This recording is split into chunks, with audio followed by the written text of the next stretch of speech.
大家好，我哋係嚟自英皇書院同學會小學嘅學生。我係陳月瑤，我係黎樂學，我係陳明，我係蕭明國。今日我哋要介紹嘅作品係《共享雨傘》。位於亞熱帶地區，夏季潮濕多雨，而且因為全球暖化而極端天氣等因素，香港落雨次數不斷上升。我哋返學個書包已經好重，未必日日都會帶遮，有時候又怕麻煩。但係如果每次落雨都買多一把遮，就會造成不必要嘅浪費。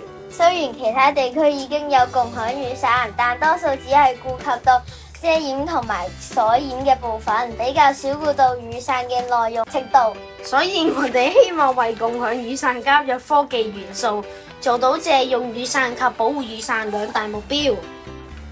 借用共享雨傘嘅流程大致可以分為3步，分別係登記借用雨傘、解鎖雨傘、檢查同埋歸還雨傘。首先喺登記借用雨傘方面，我哋暫時採用咗 RFID 及人面辨識技術兩種技術去登記借用雨傘。如果用 RFID， 我哋就可以用學生證，一拍卡就可以得知到邊個同學需要借用雨傘。我而家就會示範借遮嘅功能。當系統成功登記用人資料後，系統就會解鎖指定號碼嘅雨傘俾同學提取。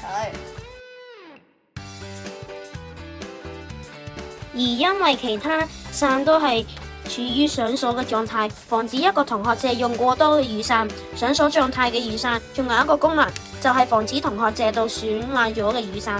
當同學用完雨傘之後，只需要將雨傘上面嘅 APROTECT 俾鏡頭去 scan， 然後系統會要求你將雨傘打開並展示喺鏡頭面前，等鏡頭去檢查雨傘有冇損毀嘅情況。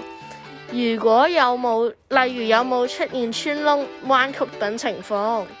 如果冇任何損壞嘅情況，同學就可以交還雨傘。但如果有損壞，系統就會記錄。當同學歸還雨傘之後，通知學校去更換雨傘。而係學校更換新雨傘之前，系統會封鎖雨傘，防止所有嘅同學都去借用損壞嘅雨傘。共享雨傘同共享單車一樣，除咗擔心雨傘有冇俾人用壞，其次就係衛生問題。呢個係 UV 消毒同埋通風系統。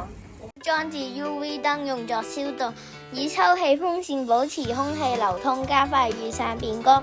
又或者下方嘅儲水盤會加水嘅指示器，當積水喺一定嘅水量後，就會提示要清理積水，防止蚊蟲積生。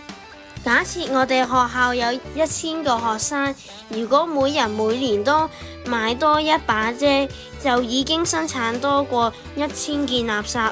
透過共享雨傘，估計每年可減少製造垃圾嘅數量。